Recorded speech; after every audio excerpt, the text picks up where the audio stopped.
সাবু তো মাখা হয়ে গেছে, এখন নিয়ে বসে গেছি খেতে। তো একটু টেস্ট করে দেখি কেমন হয়েছে। তো দেখি সবাইকে অল্প অল্প করে দিয়েছি, আর লাস্টে বসে গেছি আমি।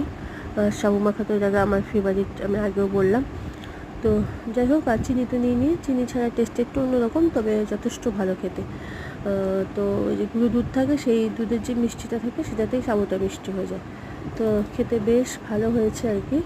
আর সাবুর সাথে কিন্তু বিভিন্ন রকম ফল মিশিয়ে একটা রেসিপি হয়, সেটা তোমাদের সাথে আরেকদিন শেয়ার করবো যখন আমি বানাবো। তো আর গরমে খেতে কিন্তু বেশ ভালো লাগে আর কি, শরীর পুরো ঠান্ডা থাকে। আর নীল ষষ্ঠীতে কিন্তু আগুনের জিনিস খেতে নিয়ে ফল টল এই সমস্তই খেতে হয়। তবে এখন তো বিকেলবেলা, তো রাতের বেলা কী করি সেটা এখনও বলতে পারছি না। যাই হোক, যদি ভালো লাগে তাহলে একটা লাইক করে দিও, আর যারা চ্যানেলে নতুন আছো তারা চ্যানেলটিকে অবশ্যই সাবস্ক্রাইব করো।